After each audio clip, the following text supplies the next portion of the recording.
ప్రకాశం జిల్లా వైద్య ఆరోగ్య శాఖ మరియు గిరిజన సంక్షేమ శాఖ ఆధ్వర్యంలో గిరిజన భవన్ ఒంగోలు నందు సికిల్ సెల్ ఎనీమియా వ్యాధి నిర్మూలన మిషన్ అవగాహన కార్యక్రమాన్ని నిర్వహించారు. ఈ సందర్భంగా జిల్లా వైద్య ఆరోగ్య శాఖ అధికారి మాట్లాడుతూ కొండ ప్రాంతంలో నివసించు గిరిజనులకు సికిల్ సెల్ ఎనీమియా వ్యాధి వారసత్వంగా సంక్రమిస్తుంది అని, గిరిజనులందరూ కూడా 0 నుంచి 40 సంవత్సరాల మధ్య వయసు గలవారు విధిగా పరీక్షలు చేసుకోవాలని తెలిపారు. సికిల్ సెల్ ఎనీమియా వ్యాధి అనగా రక్త కణముల సంఖ్య తగ్గడం, కళ్ళు పసుపు రంగులోకి రావడం, అలాగే తీవ్రమైన కీళ్ల నొప్పులు, అవయవ వైఫల్యం మొదలగు లక్షణాలు ఉంటాయని తెలిపారు. కావున ట్రైబల్ ఏరియా ప్రజలందరూ కూడా విధిగా పరీక్షలు చేసుకోవాలని సూచించారు. సికిల్ సెల్ వ్యాధి అనేది వారసత్వంగా వచ్చిన ఎర్ర రక్త కణాల రుగ్మతుల సమూహం. ఇక్కడ మన రక్తంలో హిమోగ్లోబిన్ ఉత్పత్తికి కారణమయ్యే జన్యువులు లోసభూయిష్టంగా ఉంటాయి. రక్తంలోని హిమోగ్లోబిన్ శరీరంలోని వివిధ భాగాలకు ఆక్సిజన్ను తీసుకెళ్తుంది. లోపభూయిష్ట జన్యువులతో హిమోగ్లోబిన్ కణాలు ఆక్సిజన్ను తీసుకెళ్లే సామర్థ్యాన్ని తగ్గిస్తాయి.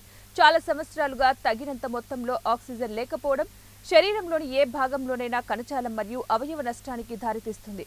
సాధారణ రక్త కణాలతో పోలిస్తే సికిల్ సెల్ కణాలు దృఢంగా ఉంటాయి. అటువంటి కణాలు బిగుతు మరియు అసాధారణ ఆకారం శరీరంలోని చిన్న నాళాల ద్వారా కదిలే సామర్థ్యాన్ని కూడా తగ్గిస్తాయి. ఇది రక్త ప్రవాహంలో అడ్డంకిని సృష్టిస్తుంది మరియు తద్వారా తీవ్రమైన నొప్పిని కూడా కలిగిస్తుంది. సికిల్ సెల్ కణాలు తక్కువ జీవితకాలం కలిగి ఉంటాయి. ఇది శరీరంలో రక్త కణాల పరిణామం తగ్గడానికి దారితీస్తుంది. ఇది రక్తహీనత అని పిలువబడే పరిస్థితికి దారితీస్తుంది. తల్లిదండ్రులిద్దరి నుంచి లోపభూయిష్ట జన్యువు వచ్చినప్పుడు అది సికిల్ సెల్ ఎనీమియా అని పిలువబడే తీవ్రమైన వ్యాధికి దారితీస్తుంది అన్నారు. ఈ కార్యక్రమంలో జిల్లా ట్రైబల్ అధికారి డాక్టర్ భగీరథి, ఎన్సిడి నోడల్ అధికారి డాక్టర్ పద్మజ, ఇమ్యూనైజేషన్ అధికారి, పట్టణ వైద్య అధికారులు డి శ్రీనివాసులు, మాస్ మీడియా అధికారి సరోజిని, ఉప మాస్ మీడియా అధికారి డివి శ్రీనివాసులు, ఆరోగ్య విస్తరణ అధికారి ఏఎన్ఎంలు అలాగే మరియు ఆశా వర్కర్లు పాల్గొన్నారు. జరుగుతుంది.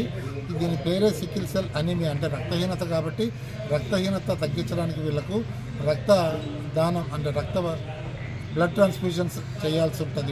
వీళ్ళకు అవసరమైతే బోన్ మ్యారో ట్రాన్స్ప్లాంటేషను, అట్లాగే హైడ్రాక్సియూరియా అనే మందులు కూడా జిల్లా కేంద్రంలో ఏర్పాటు చేయబడ్డాయి. ఇది వ్యాధిగ్రస్తులైతే. అలాగే క్యారియర్లు అంటే వీళ్ళలో సికిల్ సెల్ అనీమియా కలిగించే జన్యువులు ఉంటాయి, కానీ వాళ్ళు వ్యాధితో బాధపడరు.